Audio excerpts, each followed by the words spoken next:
Now, in the past, many tyrants and governments wanted to do it, but nobody understood biology well enough. And nobody had enough computing power and data to hack millions of people. Neither the Gestapo nor the KGB could do it. But soon, at least some corporations and governments will be able to systematically hack all the people. We humans should get used to the idea that we are no longer mysterious souls. We are now hackable animals. Humanity has a wealth of enemies, but the biggest enemy that humanity has is not some supposed alien civilization that visits us through UFOs or the congressional hearings kind of uncovered to many people. No.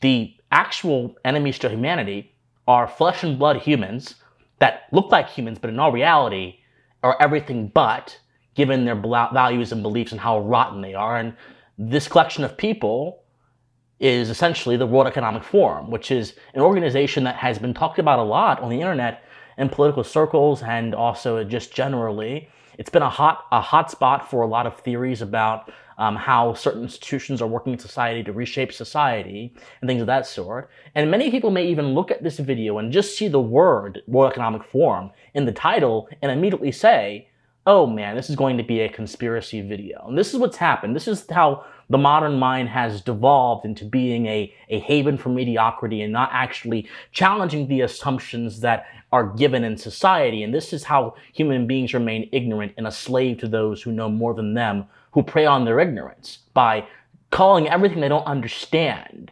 conspiracy theories and just dismissing them and continuing to live a life of rather peaceful and boring slavery as opposed to a life of intellectual exploration. That's what we are up against right now. And so if you have this temptation to dismiss me before I even get to talk, you need to evaluate yourself and understand the condition of your spirit, because it is not good right now. So it is my contention, my friends, that the World Economic Forum, which is this collection of global leaders, politicians, media figures, just essentially the main people, influences that push the world a little bit further towards whatever geopolitical or social agenda they wish to push it towards, they are attempting to completely and utterly put you, your family, and everyone you know under a form of digital slavery. Again, this sounds hyperbolic. But this is not even a claim that I have to break a sweat to prove. This is a claim, in fact, that they themselves, their leaders, their advisors, their public faces, have readily admitted. But it is a claim that I feel compelled to prove, because this is not an initiative that is going to happen out in the open as an army conquers a neighboring nation. No. This is an initiative that's going to happen subtly, through the destruction of what is real by creating what is artificial. The biggest way that the WEF and its friends are going to be able to enslave you is by destroying the barrier between what is real, what we can actually know is real, and what is created. I made a post on Twitter about the rise of artificial meat and how these things are being used to kind of confuse our understanding of what is actually real and to interact with the substances of our earth, which give us sustenance and have given human sustenance for many millions of years. And I was called all kind of nasty names by people that didn't understand the broader point I was trying to make. And the broader point I'm trying to make is that as we progress as a society, as a civilization here in the West and across the world as well, as technology becomes more readily accessible and more common across all of our lives, there are people that have bad intentions that will use our own progress as human beings against us. And the World Economic Forum are one of those people. The World Economic Forum has made it very clear that they believe that we are in what is called a fourth industrial revolution. Now, of course, those of you who know history know the industrial revolutions are these sort of breakthrough periods in human history where man happened to innovate so much that his life was changed. Development of the steam engine, the plane, the internet, all of these things happened in the first, second, and third industrial revolution. Well, Klaus Schwab, who is the CEO of the World Economic Forum, is really a terrible individual, uses this term fourth industrial revolution to say that it's no longer the external world that human beings are developing to fit our needs, which is what the first, second, and third industrial revolution was about. it's actually ourselves that is changing. In fact, the official World Economic Forum website describes the Fourth Industrial Revolution as an innovation of what they call cyber physical systems. They explain it a little bit more. They say that the Fourth Industrial Revolution builds on the Third Industrial Revolution, and that it is characterized by, look at this, a fusion of technologies that is blurring the lines between the physical, digital, and biological spheres. So this is no longer, human progress for the World Economic Forum is no longer about us creating things to help benefit our lives as human beings. It's us literally recreating what it means for us to be a human being.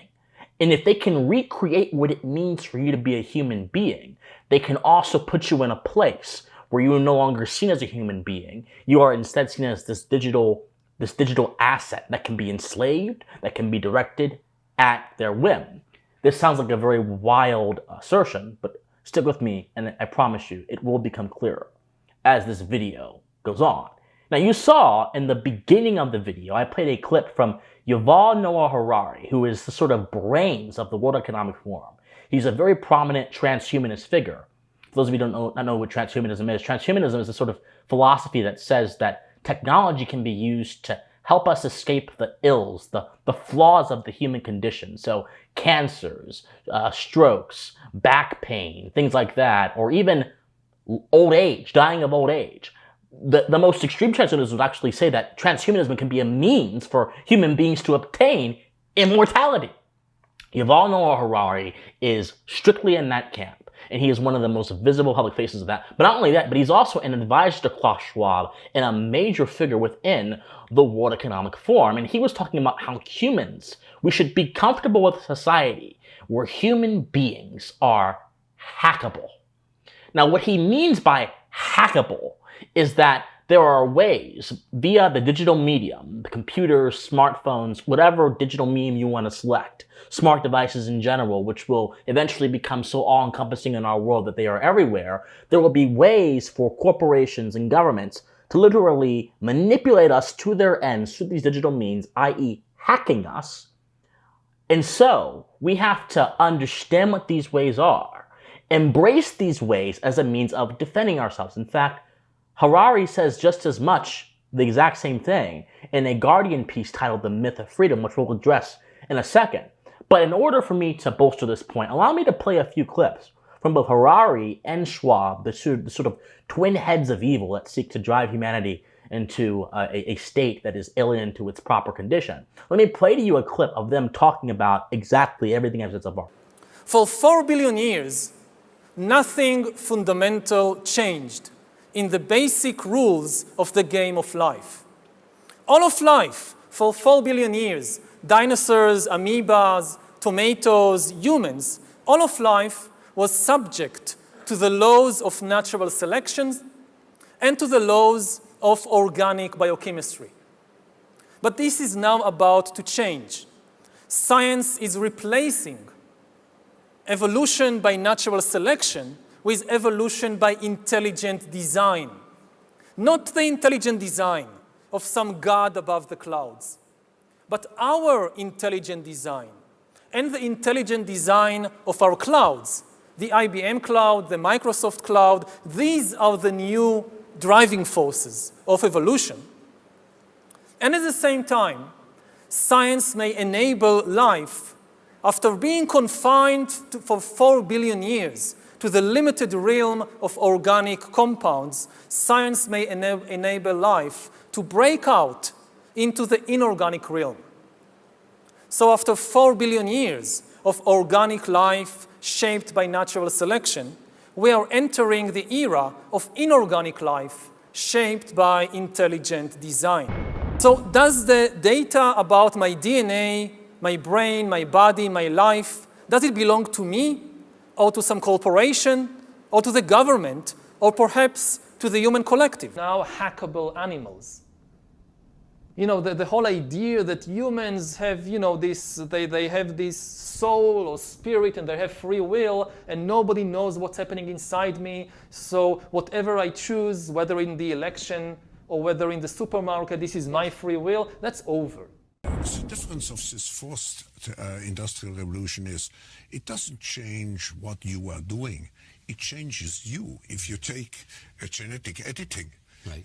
Just as an example, it's you who are changed. Yeah. And of course, this has a big impact on your identity. Yeah. And offers certain kinds of possibilities that have to be careful about. You know, when you began to do that kind of gene editing, some people worry that you are changing what it means to be human.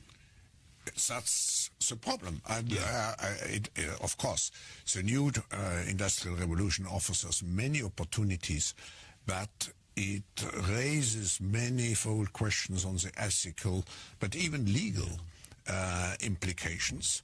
And we have to be prepared for it. And that's what we want to do in Davos next year. So there's several things in those clips that I want to address. Harari says that for 4 billion years, there have been this state where human beings have developed according to the laws of nature. And now we can escape that by not relying on intelligent design of some kind of deity, he says, but actually intelligent design of the human being. This is the folly of transhumanism. This idea that man is this omniscient, immaculate creature whose own creation has the ability to advance a condition that is far beyond his control. You don't control the world. You can't control nature. You can't control human nature.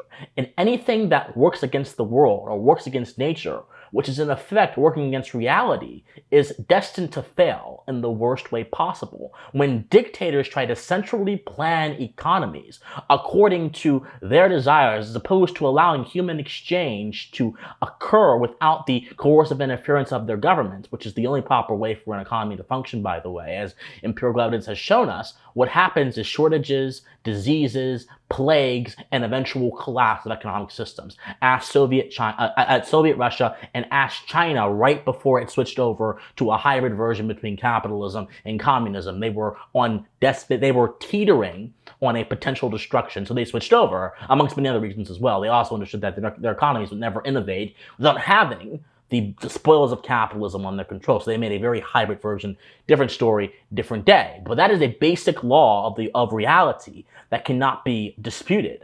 Another law of reality that cannot really be disputed is that man has free will. If man didn't have free will, civilization would be impossible, moral standards would be impossible, justice would not be a thing because there would be no reason to pursue justice and no way to actually pursue justice because there is no control that we have over our actions. So what really is justice? All kind of things arise. So all kind of incoherencies arise from these basic ideas, which are fundamental to human nature, fundamental to the nature of reality, being challenged. And yet Harari and Schwab, as we saw in that clip with Schwab and Charlie Rose talking about how this is changing human nature, they both want to change the idea of what it means to be human.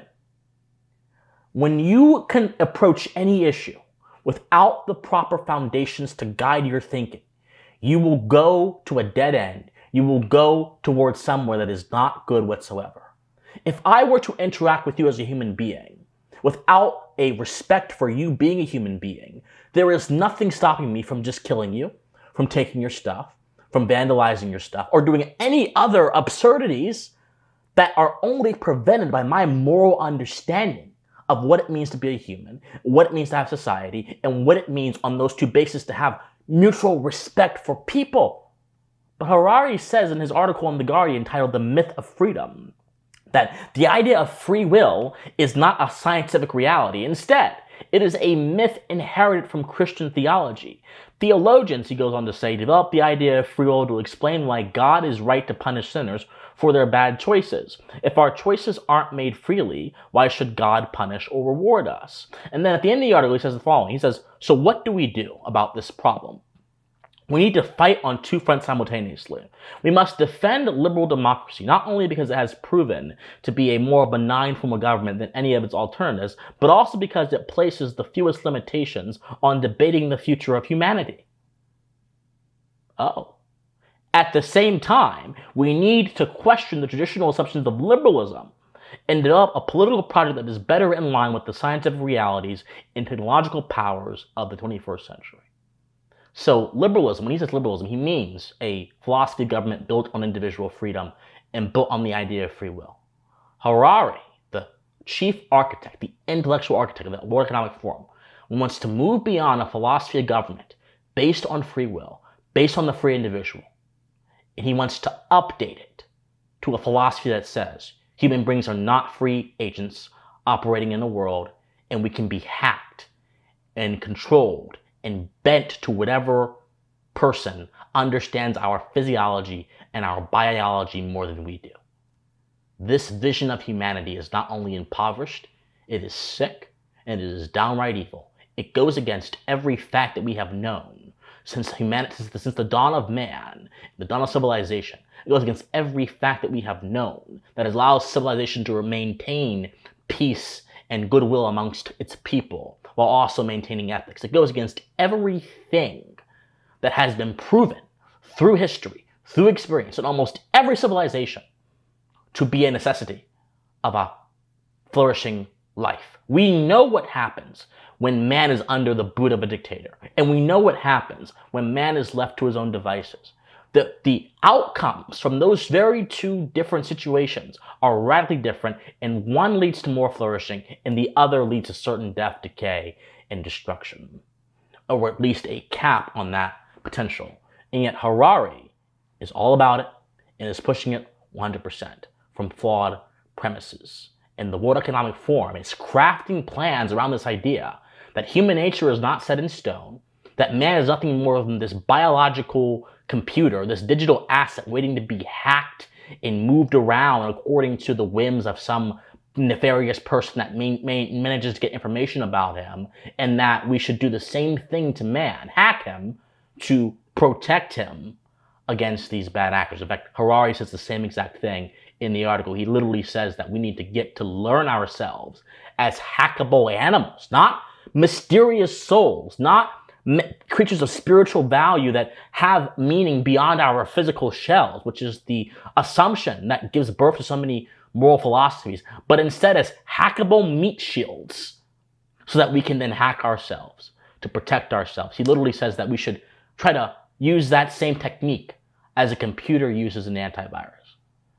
It's very obvious to me that the World Economic Forum and its intellectual visionaries do not see man as a fully realized spiritual being with value that is inestimable, with a soul that is mysterious and grand and allows him to make moral decisions, but instead as a meat shield, a biological digital asset to be used and hacked, to hack their way towards their putrid vision of the world. This is what the World Economic Forum stands for, and this is what the Fourth Industrial Revolution entails. Now, let's go beyond the words of one man, because there are probably people that will say, well, Christian, this is just one guy's opinion, and even those who deny Klaus Schwab, who is leading the whole clown show, the whole circus that's going on here, with these people who think they can literally change the fundamental laws of reality, which is impossible by definition. But let's assume that both Schwab, who leads the thing, and Harari, who gives up the ideas, let's assume both of them are just wrong and they're just speaking in the abstract. You have to explain to me why the World Economic Forum at its seminars in Davos 2022 and others have literally devised plans to control and innovate the metaverse, which is basically the frontier of virtual reality, which all of us one day may be plugged into by virtue of us merely being around so much technology and much of the world in the future resting on the laurels of virtual reality. They want to, as virtual reality emerges, innovate it to ensure that it's more inclusive and equitable. In other words, they want to create a centralized plan to manipulate the future of the world, virtual reality, to their own ends and imprint a vision upon that interface that will then make you believe the same thing they want you to believe, to see what they want you to see. It is an attempt it's indoctrination by manipulation and subterfuge. This is what they are trying to do when they talk about making the metaverse more equitable. And it's very interesting. Keep out for this. Watch out for this. Oftentimes, words will be said that supposedly mean a good thing, but in all reality, these good things are euphemisms for a deeper and perhaps darker meaning. Someone will say that I want to pursue social justice. What they mean is they want to reduce human beings to abstract categories that deny the essence of what it means to be a human, and then make laws to coerce you to see people as those abstract categories and to respect them on that basis. In other words, they want to create a form of indoctrination enforced by the power of the government to make you a slave to their worldview. That's social justice. I'm tired of the pleasantries. I'm tired of being kind about things. My friends, we are in dire straits. We are in dire straits. These techno-futurists want to deny the foundations of Western society so they can create their hell on earth, and many of us don't really pay much attention. Many of us pay more attention to the Kardashians or to UFOs in the sky as opposed to paying attention to, or to whoever's running president, as opposed to paying attention to what is actually going on the world stage. Justin Trudeau, all these major people, Mike Pence even went to a conference of these people, are concocting these ideas. The internet is developing. And as the emergence of systems like digital ID, for example, which is something that's very big, it's coming out, and it's basically this idea that allows you as a individual on the internet to have access to digital assets. Well, the World Economic Forum put out another seminar saying that digital ID in a decentralized form, which will keep it out of the hands of a government or a corporation and put it in your hands, is interesting, but it has a lot of pitfalls. So we need to have the government come in and corporations come in and regulate digital ID. In other words, this digital ID, which will be used in the future of the internet to identify you and to basically allow you to have access to things on the internet. It'll be basically your identity on the internet. They want that also to be centralized and placed under the control of some broader authority.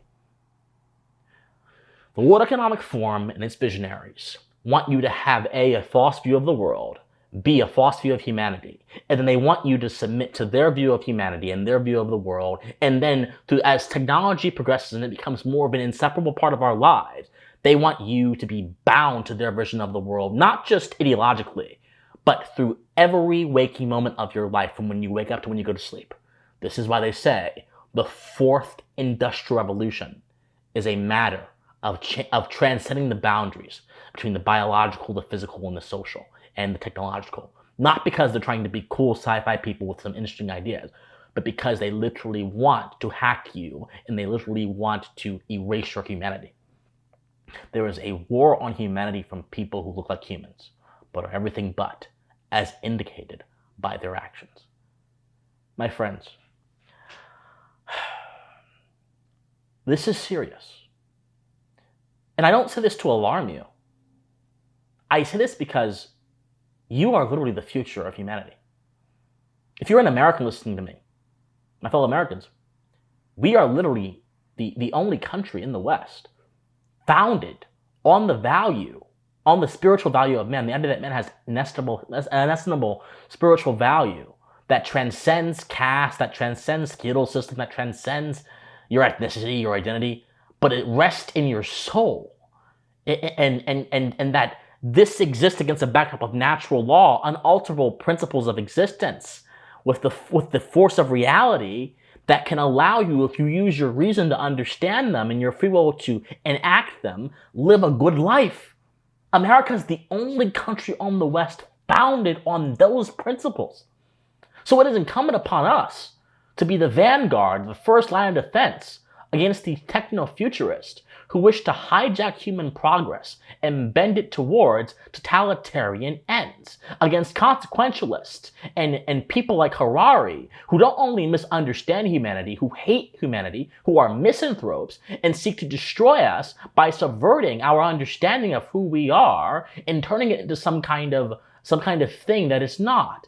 We need to fight against folks like Klaus Schwab, who sits at the top of this empire of destruction, doom, and anti-human behavior, and seeks to subvert man to his will by leveraging financial, political, and social institutions that he has under his control, which are plenty, to go ahead and enact his agenda. We need to be aware, whenever you see instances of human progress when it relates to technology, you should not assume that these are all innocent. When you see that artificial meat is becoming a thing, you should not assume this is necessarily a good thing. You should be asking, who stands to benefit? That's the philosophical question. The philosophical question is the why, and that will eventually lead you to the who. Why is artificial meat, as opposed to grass-fed, naturally raised meat being preferred because of the environment, well, that may be plausible, but it's interesting that because a lot of these people that are talking about the environment are also people pushing for more centralization. Has environmentalism become a euphemism for centralization and authoritarianism on a different scale? Yes, it has. It's been that for many, many years, and it's one of the reasons why the environmentalist lobby and the institutions connected to it are so suspicious, because a lot of their claims are either overblown, hyperbolic, or they directly are crafted to create the false basis for policy surrounding the environment which centralizes power. Why? Ask the why and also ask the who. Who stands to benefit? It is my perspective, my friends, that if we as human beings don't wake up and become more in tune with the truth and study philosophy and study history and understand how to intellectually devour these arguments and then use that intellection to guide our physical actions by resisting the digitization of the world, the artificial creation of reality going into everything. If we don't do these things, I'm not sure what the future will look like in 20, 30, or even 10 years from now. My friends, study philosophy, study history, resist tyrannical ideas, resist false ideas, and be sure to assert your values. Not mere opinion, as I always say, not mere opinion, but truth, wherever you can assert it. That is the only difference between your freedom and your enslavement. I love you all. Stay convicted, stay joyful, stay optimistic, and most importantly, please, stay pensive. Bye, everyone.